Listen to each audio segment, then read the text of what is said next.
अस्सलाम वालेकुम, क्या नाम है? मेरा नाम मलिहा है। क्या करते हो अलीहा? मैं मलिहा और I am a branch coordinator of American lifestyle. Very good. आज हम बात करने वाले हैं, 3-4 दिन से खबरें सामने आ रही हैं पाकिस्तानी मीडिया पर कि इंडिया के अंदर मुसलमानों की जायदादों को हड़प किया जा रहा है। वहाँ के जो रिलीजियस प्लेसेस हैं उन पर कुछ ऐसे बिल पास किए जा रहे हैं जो एंटी मुस्लिम है। वक्फ बोर्ड की बात की जा रही है, पाकिस्तानी मीडिया पर ये सारी खबरें चलाई जा रही है। उसी तरफ एक और खबर सामने आ रही है कि इंडिया के प्राइम मिनिस्टर नरेंद्र मोदी वो गए हैं श्रीलंका 3 दिन के विजिट के लिए और वहाँ पर उनको हाईएस्ट सिविलियन अवार्ड दिया गया है। तो आपकी नज़र में सारी की सारी सूरत हाल को मद्देनज़र रखते हुए, उनकी लीडरशिप को मद्देनज़र रखते हुए, उनकी पॉलिसीज़ को मद्देनज़र रखते हुए, बीइंग अ पाकिस्तानी आप क्या कहेंगे, क्या उनको हाईएस्ट सिविलियन अवार्ड किसी भी कंट्री की तरफ से मिलना चाहिए या नहीं?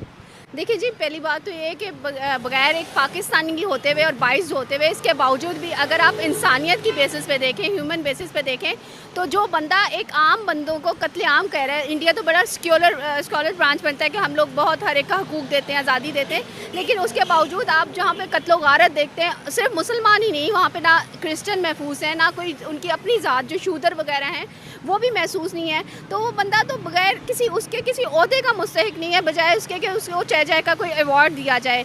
तो बिल्कुल हरगिज़ नहीं, ना उसका कोई विजन है, ना उसके पास कोई नॉलेज है, ना प्रायर कोई उसके पास कोई उसका बैकग्राउंड है। तो एक चाय बेचने वाला, और जब आप उसे ला के बिठा दोगे किसी अच्छे डेजिग्नेशन में, तो वो सब कुछ यही तो करेगा। ये आप मुझे ये बताएं कि किस किस्म की इंसानियत है कि हम लोग जो है एक जो कत्लेआम कर रहा है, लोगों का, इंसानों का कत्लेआम कर रहा है, हाँ ये कर लो पहले तो हम उसे अवार्ड से नवाज रहे हैं। बिल्कुल हरगिज़ नहीं। आपने पहले बोला कि वो चाय बेचने वाले हैं, उनका कोई विजन नहीं है और किसी भी कंट्री को जो है वो उनको सपोर्ट नहीं करना चाहिए।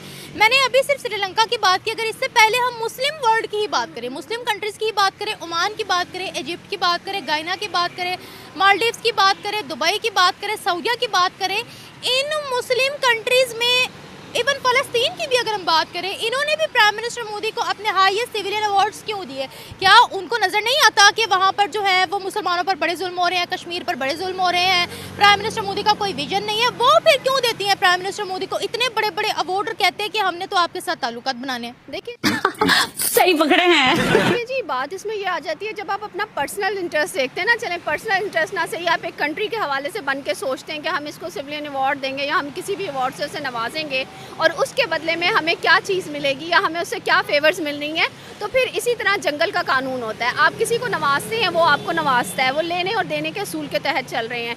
लेकिन अगर आप इन तमाम चीज़ों से अबव आके सोचें या आप अपनी ज़ात से ऊपर उठ के सोचें, तो मेरा ख्याल से इंसानियत से पहला मज़हब कोई नहीं है।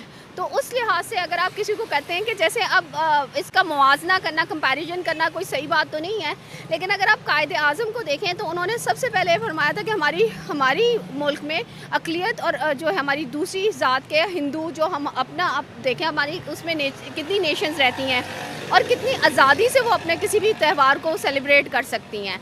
तो लीडर वो होता है जिसने सबका ध्यान रखते हुए चलना होता है, किसी एक की फेवर करते हुए नहीं चलना होता।